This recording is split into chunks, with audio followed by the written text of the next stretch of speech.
So why a board for disinformation? Because women tend to be suckers for believing things that are really pretty preposterous on their face. It really is that this has been going on for me for at least 20 years. That when you're dealing with feminists, you're dealing with people who are fundamentally not terribly logical. They're not very rational and not very logical. They somewhat have some control of their their passions, mostly enough to kind of get by. Like they could kind of pull off, like not taking it too far in one way or another for a while. But I mean, like we see that this doesn't last that long through adulthood.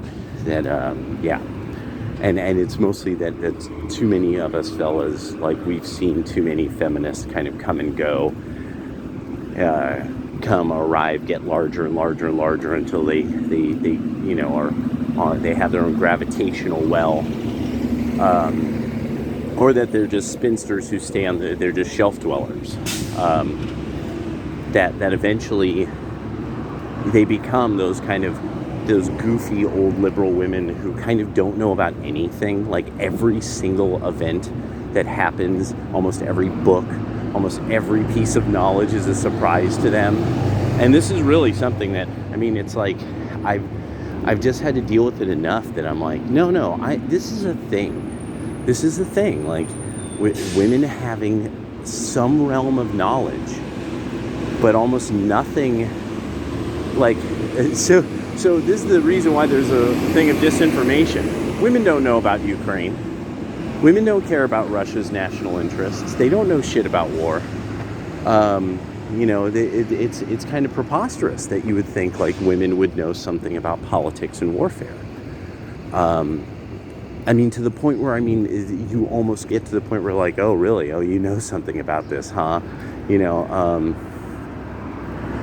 It's women have very little interest in history outside of teen women. Everything that women are interested in only has to do with, it has something to do with women. Say any woman who doesn't know, as she says she's she has some kind of knowledge about gender, sexuality, and she could like cite history, and then say, oh, how much do you know about like the Scottish Rite Freemasonry and other Freemasonic orders? No, have you ever really looked into that much? Almost 99% of the time, liberal women, feminists, even the liberal men, they'll say no. They have had no interest. Almost one of the most important realms of information to the right wing is the history of Freemasonry. Because of how important Freemasons were being men in doing important things, because that's what groups of smart men do. They do important things. And so they need a ministry of disinformation, because once you're out of college and you start trying to compare your knowledge with other people, you always fail against the right, or you have to become a disingenuous leftist. You have to come up with ways that you're always trying to carve out a caveat or some detail. Oh, well, but you said this, and then and you're like, oh, okay, yeah. But you really, this is the actual number. You were off by 1,000, so therefore you were wrong. So I win lots of points. It's this very juvenile, very childish, very effeminate way that liberals will tend to argue, to the point where you really end up finding, no, this is obviously not a person this isn't an intellectual in any way, shape, or form. Like that's the thing that is starting to hit, I think, in a major way, is that liberals are starting to realize, like, people on the right know a lot more than they do. Like, they have critical bits of knowledge that are substantially more important than kind of this sort of mythos that liberals tend to live in. That they really told themselves that a lot of it, like, say, liberals think the book The Jungle matters. They really think that book mattered. It didn't matter at the time it was written, except to the literati. It didn't mean anything to the working class. The Jungle didn't mean shit to people who worked for wages. And then, in fact, when people asked working class people about the book The Jungle, people confessed that it sounded ridiculous. The things that the guy was talking about sounded preposterous. The people admitted this. People who were on the floor of meat cutting plants were like, that doesn't happen. That's the way liberals are. They live in a mythos where they esteem the working class, but have never been it. And it's starting to become very, very obvious now to more and more people who really do have to swing a hammer or work a wage. They're starting more and more to see, I don't think any of these people have ever swung a hammer or worked a wage. And so it makes sense that they have the political ideas and the social ideas that they have if they've never really worked that hard. Because then the physical limitations of the universe, what it actually takes to get the job done, all of that, like, when that's not a reality for somebody, that's not a part of the political or the monetary calculations, that's when it becomes this thing of like, okay, well, then they're just making things up. They're just making up the way the world works. Like Al Gore saying that because of some computer models, the North Pole won't be there. It's supposed to be that the North Pole was supposed to be melted by 2013, and that this would be consistent, that it would stay every summer, it would just become water. That's not true. None of that is true. The only reason why anybody's trying to figure out what to do with icebreakers and establishing bases in the North Pole is to dig for rare earths and oil and gas and things like that. It's to dig for resources. They're trying to figure out a way of getting the future industry of the cargo submarine to be a real thing. Underwater mining and drone cargo submarines. It's one of the many technologies that Mike Pondsmith, writes about in Cyberpunk, in the storyline of Cyberpunk, and so I mostly am just at the stage now that I'm at. Debating liberals is worthless because you're never debating an equal. There's no point in debating somebody who can't do it, who can't handle it, who's like playing a role, playing funny, doesn't, like they in some way, shape, or form are taking what is legitimately understood something that's bad and just being like, well, is it bad, and ooh, hot take, goddamn, my millennial hot takes, and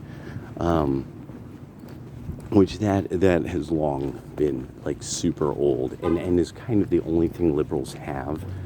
You get like the shocking right-wingers, but I mean, it's like, this is really like a liberal thing to, is it wrong to do this thing that's morally reprehensible? So they need this disinformation board because they have to make the quote-unquote college-educated women think that they're informed. And more that's becoming like kind of clear that like that of almost any group that lives in kind of an absolute dream world is that group of Americans, the college-educated white liberal women.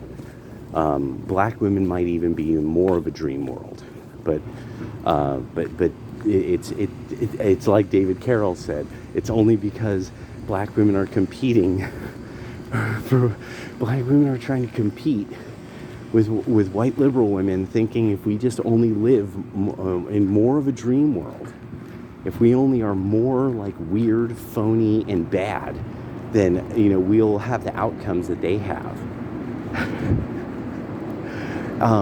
That's what David Carroll. It took me a long time to kind of get how David Carroll was putting it. But yeah, this is really something, and now there's this part of me that like you kind of want to prove yourself, like, oh, we're right. But now I'm like at this stage where I'm like, no, don't do that. No. Because who are you proving yourself correct to? No. You just keep putting the information out there because somewhere out there somebody's going to say, well, that's not incorrect. Or they're going to be shocked by the stat. That is why they need a disinformation board. Thomas Sowell is why they need a disinformation board. Thaddeus Russell is why they need a disinformation board. American Nations, the writer of that, I can't believe it's suddenly gone. That's why they need a disinformation board. Because conservatives, the right, and people who can kind of, it's just the left can't take it. The left can't take the hard, grinding thoughts of, no, it's always more complicated than that. Like at one point recently, I had to explain to somebody who the guy was who made the song Dixie. I had to explain the whole story. And this person was shocked. By the end of the story, they were shocked. They were like amazed. They were like, but by the end of it, this song that celebrated somebody leaving slavery, but looking back on it with melancholy because it was the only life they knew, and that life in that region actually had so many limitations seasonally that there were whole seasons that nobody had anything to do except kind of like minor work. So it wasn't this constant grueling like southern plantations weren't really that successful of an operation.